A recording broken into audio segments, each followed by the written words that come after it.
14 na taon ng kanyang buhay ang ginugol ni Debbie sa paghahanap sa kanyang nawawalang kapatid na si Ava DeHart.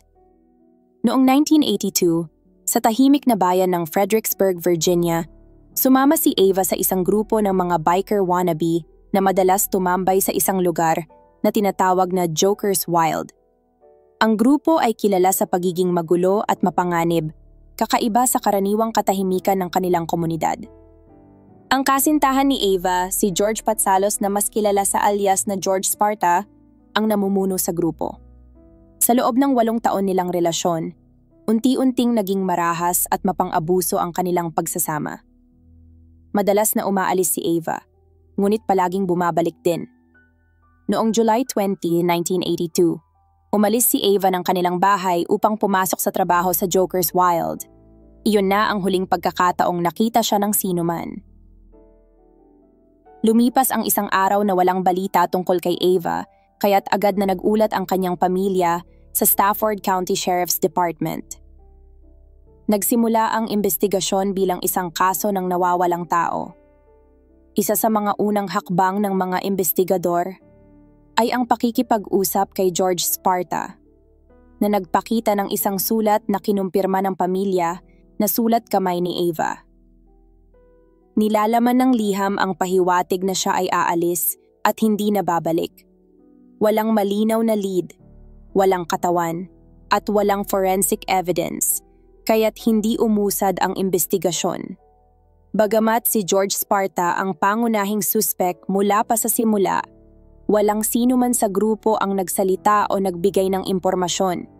Walang ebidensya, walang katawang natagpuan, at walang kasagutan para sa pamilya ni Ava. Naniniwala si Debbie na may sabwatan sa loob ng grupo sa Joker's Wild. Ramdam niyang hindi sineseryoso ng mga awtoridad ang kaso. Kaya't sa kabila ng paulit-ulit na emosyonal na roller coaster, ipinangako ni Debbie sa sarili na hindi siya titigil hanggat hindi niya natatagpuan ang kanyang kapatid. Siya mismo ang nagsaliksik, kumalap ng impormasyon, at walang sawang naghahanap ng katotohanan. Isang desperadong paghahanap na tumagal ng higit 1 dekada. Hindi tinantanan ni Debbie ang bawat miyembro ng Joker's Wild Gang. Isa-isa niyang kinausap ang mga ito, nagtala ng mahahalagang detalye, at pilit na humingi ng impormasyon. Alam niyang ang tanging pag-asa niya ay magmumula sa mga biker na nagpakilalang kaibigan ni Ava, ngunit walang gustong magsalita. Lahat ay takot kay George Sparta, ang pangunahing suspek. Lumipas ang mga linggo hanggang sa naging mga taon ang kanyang paghahanap, ngunit hindi kailanman sumuko si Debbie. Bagamat unti-unti niyang tinatanggap na maaaring wala ng buhay ang kanyang kapatid, patuloy siyang kumakapit sa pagitan ng pag-asa at pagdududa. Sa kabila nito, nanatili siyang matatag sa kanyang layunin. Noong 1996, isang balita ang nakatawag ng pansin ni Debbie.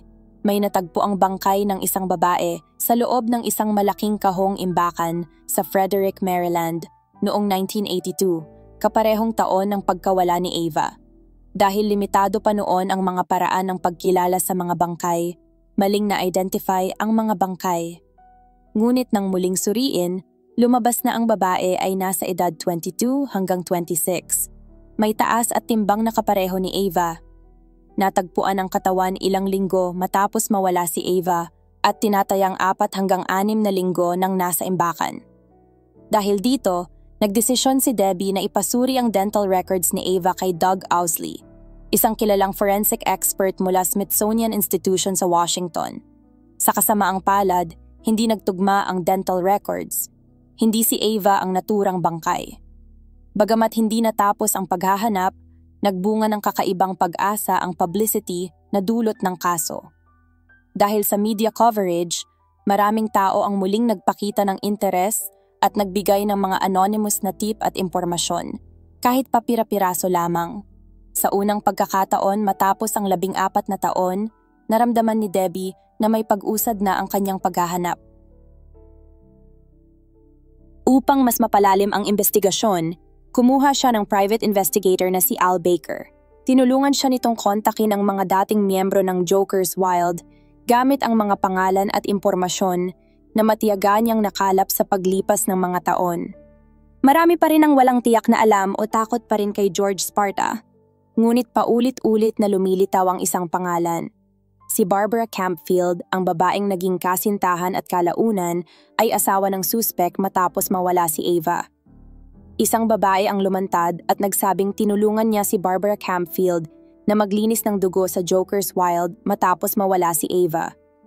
Ayon kay Campfield noon, ang dugo ay bunga lamang ng isang away.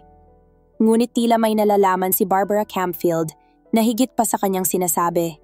Dati nang sinubukan ni Debbie na kausapin si Campfield, ngunit walang nangyari. Sa pagkakataong ito, si Al Baker, ang private investigator, ang lumapit sa kanya. Maingat niyang ipinakilala ang sarili, iniabot ang kanyang business card at mga numero ng telepono at ipinaliwanag na hindi natitigil ang investigasyon ng pamilya De Hart hanggat hindi natatagpuan si Ava. Paulit-ulit niyang pinaabot kay Campfield na seryoso at tuloy-tuloy ang kanilang paghahanap. Dahil sa walang humpay na pagtutok ni Baker, napilitang makipagtulungan si Campfield.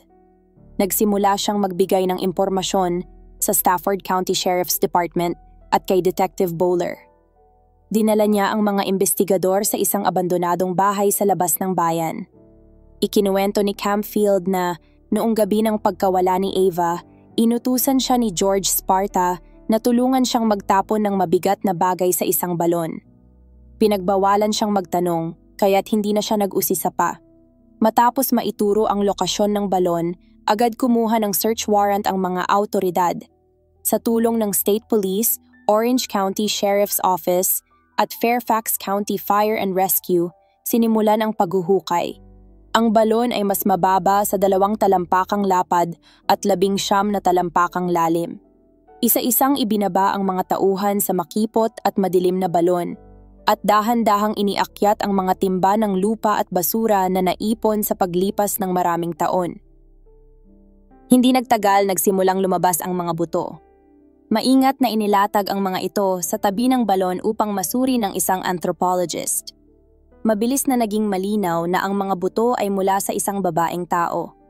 Nakuha nila halos buong bahagi ng kalansay na inilabas ng paunti-unti gamit ang mga 5-gallon bucket mula sa kailaliman ng balon. Sa wakas, tila nasagot na ang matagal ng misteryo ng pagkawala ni Ava. Ngunit kinailangan munang tiyakin kung tunay ngang siya ang natagpuan. Sa pamamagitan ng pagsusuri sa panga at dental records, nakumpirma ang masakit ngunit nakakapagpagaan ng loob na katotohanan. Si Ava De Hart nga ang natagpuan. Para sa pamilya De Hart, mas mabuti nang may kasagutan kaysa manatiling walang katiyakan, kahit alam nilang hindi na tuluyang maghihilom ang sugat ng pagkawala.